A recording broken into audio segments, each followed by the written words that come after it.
من ايام حصلت هنا جريمة قتل، مقتل شاب اسمه أسامة على يد نسيبه بسبب كلب جيرمان. دي كانت السبب الرئيسي في الواقع. معانا اخو المجني عليها يحكي لنا تفاصيل الواقع. ايه اللي حصل؟ عرفني بنفسك الاول. بسم الله الرحمن الرحيم. انا احمد محمد فكري، اخو اسامه الله يرحمه اللي متوفي. ايه القصة يا احمد؟ هنا الناس عمالة تحكي والقصص عمالة تطلع. ايه القصة حضرتك ده واحد محدش بيملى عينيه، مفيش حد بيملى عينيه. ده المتهم؟ المتهم ده مفيش حد مالي عينيه، لدرجه ابوه او امه بيضربهم وبيمشيهم من البيت وبيطردهم عشان يعمل الدور الارضي معيشه للكلاب بتاعته. مم. مش عايش في اي حاجه ولا بيستفاد باي حاجه غير ان هو قاعد في اخر دور بيبيع مخدرات، بيبيع اسلحه ناريه، سايب الكلاب دي على السلم، بحيث لما بتيجي حضرتك الحكومه اللي عندنا برضو بيجوا كتير. بصراحه يبقى ربنا اسم المطريه برضو مشكورا جزيلا يعني.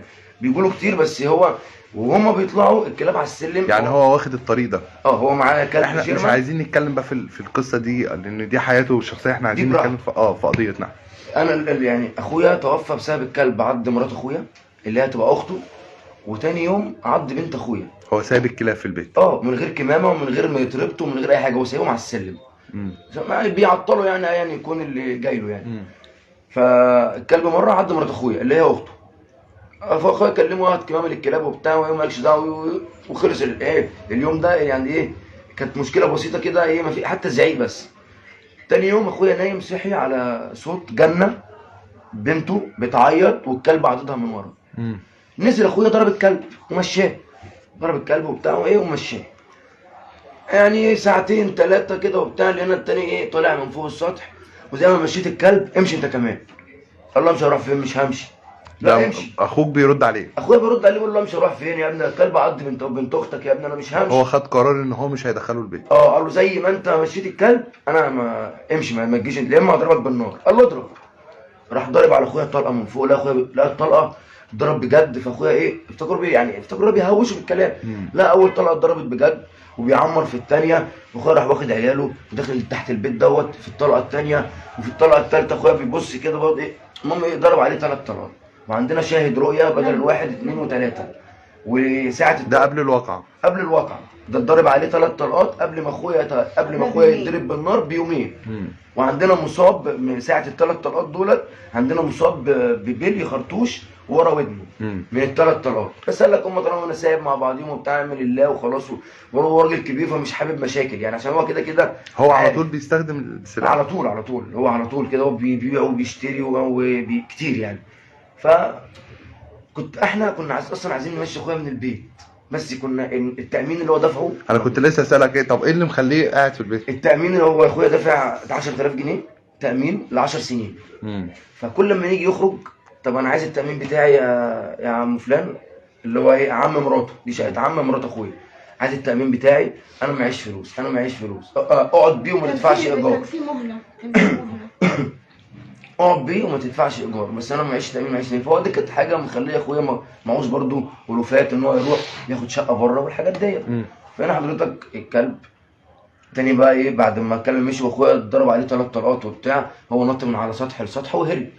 قعد يوم بره، تاني يوم اليوم كله بره، جه بالليل هو وابوه بتاعه كده، وجه الواد راح جه وراح طالع على البيت. فاخويا بيقول له ابوه يعني ابنك يا عم محمود ضرب عليها 3 طلقات اول امبارح، وهو يجي يخش البيت كده عادي وانت جاي ومفيش اي حاجه مش تتكلم، اعمل لك ايه يعني يا اسامه؟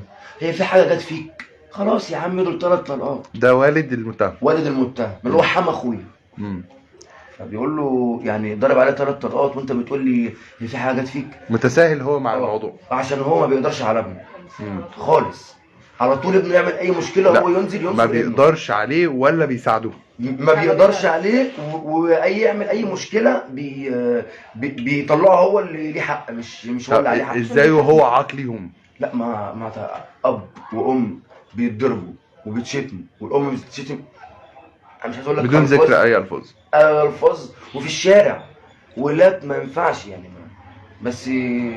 يعني انا قبل ما اصور معاك كنت قاعد مع ام المتهم وبتكلم معاها زي ما اتكلمت برضو معاك وقلت لك هي معترفه وبتقول ابني غلطان، ولكن انا مش عايزاه يتشنق. برضو هي قلب الام. ازاي في نفس الوقت وهو برضو نفس الشخص اللي كان بيضربها ويشتمها حضرتك بتقول قلب الام ده اولا، وثانيا زي ما هي مش عايزاه يتشنق. طب ايه اللي وصل المتهم للحاله دي؟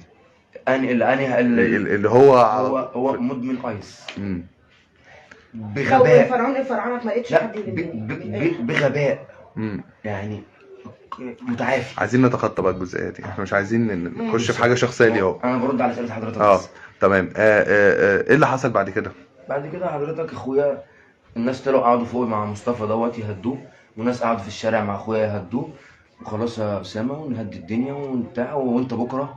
اسامه اخويا كان بيقول ان هو بكره هيروح لحد عندنا هنا في العرب، حد كبير في العرب جدا، بيحل لنا بيحل مشاكل، بيحل لاي حد مشاكل، وهو راجل يعني ايه حقاني يعني. مم. فاخويا قال خلاص يا جدعان، انا ايه انتوا شايفين كده، انا هروح بكره الحاج سعيد واخليه ايه يصالح. واخليه يجيب لي حق. مم. فخلاص احنا قاعدين من الساعة 7 8 بالليل في الشارع لحد الساعة يعني بالتقريب 4:30 5 الفجر مم. قاعدين في الشارع. ده اليوم اللي جبته فيه اللي الراجل حصل- اللي عشان يصلح، لا ده اليوم قبل اللي يحصل قبل ما يحصل بساعتين، قبل الواقعه نفسها بساعتين. قبل الواقعة ما تحصل يعني بساعتين. انتوا كنتوا بتتصالحوا اصلا؟ هم كانوا فوق ناس بيهدوا مصطفى، مم. وناس كانت قاعدة مع اخويا اللي هم اصحابه، خلاص يا اسامه وبكره واحنا الشارع كله عارف انت ليك حق ايه الموضوع. ويحل لك الموضوع ويجيب لك حق. خلاص تمام لحد ما الساعه متواصله 4:30 فجرا. فاخويا قال لي خلاص انا هاخد علي واطلع، وانت خد امك يلا وروح. خدت امي وجيت البيت، الساعه كانت 5 الفجر، يا دوبك لسه ما كملتش سمعت نص صوت. ساعة يا دوب. ايه بقى حضرتك اللي حصل؟ هو اخويا بنته جعانه، نزل يجيب لها فينو وجبنه ولانشون وكده، بنته بتحب الاكله دي، فنزل يجيب لها اكل. هو نزل من باب البيت 5 دقايق اللي غابوا ورجع بيزق باب البيت الحديد، لقى الباب الحديد مقفول. ازاي ده انا لسه طالع حالا، ده الفرن جنب البيت. مم. زق مفيش، يخبط مفيش حد، يخبط مفيش حد. فرجع ورا خطوتين من على باب الحديد وبينده على ايه؟ على بنته. يا جنة يا جنة، بصت تحديف المفتاح، دخلت تجيب المفتاح، خرجت هي وامها اللي هي اخت مصطفى اللي هو قتل اخويا. المتهم. خرجت هي وامها مم. بيحدفوا المفتاح لاخويا من البلكونه. حضرتك يعني مرات اخويا كانت بتقول لي ان انا حاسه ان انا لما سبت المفتاح، اللحظه اللي انا سبت فيها المفتاح دي، كان اخوك واخد الطلقه في وشه من الشباك، ولقيته وقع متكوم في الارض، وبيقول له يعني هو راح فاتح الشباك وراح ضربه ضربه الطلقه وارتحت يا ابني، وراح شاتمه شتيمه، راح لافف وخارج من باب الحديد، واخويا طبعا متكوم على الارض خلاص، واخد الطلقه كلها هنا، الحته دي كلها وقع من وشه حضرتك. فلا اخويا طبعا نايم متكوم وعامل كده، راح مطلع السكينه، موت بقى يا ابني كذا، وراح طخ وراح ذبحه. وانا حضرتك انا ما اعرفش حاجه عن الذبح، ما اعرفش حاجه عن الكلام ده. انا صحيت من الساعه 5:30، هو لسه ما لحقتش انام اصلا، 6 على صويت والدتي، وسامع بقى صوت في التليفون، ومين؟ امي عماله تقول لها مين؟ في ايه؟ طب في ايه يا صفا في ايه؟ على اساس ان ممكن اخويا بيتخانق مع مراته، مرات اخويا بتستغيث بامي كده يعني في الطبيعي. خدت بعضي ورحت جاري حضرتك بحافي، ورحت لقيت اخويا مرمي قدام باب البيت، اللي هو باب البيت اهو والشباك اهو والمصطبه، وهو مرمي في النص بالظبط، دماغه قدام المصطبه، ولقيت الحته دي كلها، لقيت منظر رهيب. فحضرتك انا بنشيل الناس، يعني الناس معايا بنشيل اخويا، برفع دماغ اخويا، لقيت حضرتك الحته دي كلها بالفعل واقعه من وش اخويا على دمه بتاع. انا اخويا عشان كان بيربي دقنه فباينه، فاما كنت باجي اشيلها حضرتك من على الدم كانت بتتزحلق، فجبت حته كرتونه وشلت حته الدقن بتاعت اخويا ديت. طبعا مشهد بشع جدا. انا حضرتك انا مع سبحان من اواني يعني، سبحان من اواني يعني، ربنا كبير. وشلت حضرتك بتاع الحته الدقن دي بالكرتونه، حطيتها في الزعبوط بتاعي، وشلت اخويا ورحت بيه المستشفى. دخلت اخويا على الترول ونيمت في الاوضه، والدكاتره خرجونا بره. خرجت بره، الدكتور بيقول لي ايه قبل ما اخرج في ايه؟ قلت لهم نسيبه ضربه بالنار. خرجت بره 5 دقايق ولقيت الدكتور خارج لي بيقول لي هو مضروب بالنار بس؟ بقول له ايوه يا دكتور. قال لي لا ده مذبوح بقى لحد مذبوح. قال لي تعالى خش بص اخوك. دخلت بصيت على اخويا، في صور ان انا بعتها لحضرتك ديت. المنظر ما ينفعش يعني، من لا يرحم لا يرحم، المنظر صعب يعني، صعب يعني، انا مش مستحمله يعني. مسافه ما انا دخلت برضه وشفت المنظر بتاع اخويا، وشفت الحاجات هم حاطينها في رقبته، مقصات قافلين بيها العروق عشان العروق اللي عماله تسيل في دمه كده. سرحت شويه في التعويره، فانا اغمى عليا. انا ما اعرفش ايه اللي حصل تاني، فقمت بقى خلاص. ايه الدكتوره قال لي ايه؟ اخوي دخل عمليات. دخل عمليات 7 صباحا، خرج من العمليه 3 عصرا. وقبل ما يخش العمليه كان خلاص، كنت انا لسه بفوق من اللي انا فيه، لقيته راح ايه؟ قال لي تمضي على اقرار. ويا ابني الاقرار ده شبه دي وفاه اخوك، ان انت عارف ان انت ان اخوك داخل العمليات، احنا متوفى. بنحاول معاه، فانت تبقى عارف ان هو داخل متوفى. فقلت له تمام يا دكتور خلاص. قعد اخويا 3 ايام في المستشفى على اجهزه التنفس الصناعي. هو عمل العمليه من 7 الصبح، خرج 3 عصرا. قعد 3 ايام وربنا افتكر. طيب احنا الساده المشاهدين اللي بيسالوا ايه القصه سريعا، احنا موجودين معاكم في منطقه المطريه من ايام حصلت هنا جريمه قتل مقتل شاب على ايد نسيبه بسبب خلافات دارت ما بينهم. كانت بدايتها بسبب كلب مربيه المتهم.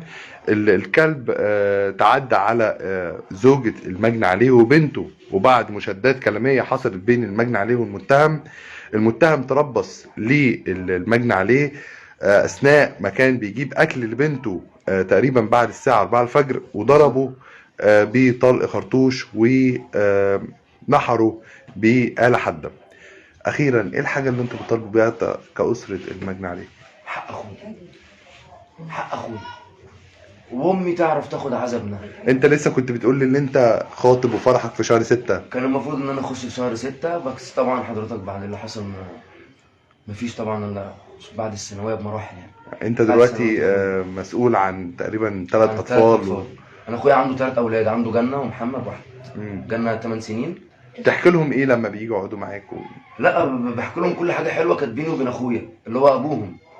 ما ابوكم في الجنه، ابوكم مات شهيد، ابوكم مش ابوكم حلو. حتى بنته بتفضل تقول لي الناس كلها بتقابلني في الشارع، بيفضلوا يحضنوني كده ويبوسوني من دماغي ويقولوا لي الله يرحم ابوكي، كان جدع، ابوكي كان راجل. هي دي بنت اخويا كانت بتفضل تقول لي كده. هم عامه بيجوا بيقعدوا معايا، بنت اخويا ولاد اخويا ال3 بيجوا يقعدوا معايا، وبروح واقعد معاهم وبتاع. فانا يعني ما الولاد يعني انا دي بيني وبين ربنا دول في رقبتي اليوم الدين. انا موعد اخويا بيهم من قبل ما، من اول من وانا بسلم الامانه لربنا في تربه، وانا موعد اخويا ان عياله في رقبتي يعني ما فيهاش كلام. السادة المشاهدين، دي كانت قصة مقتل شاب على ايد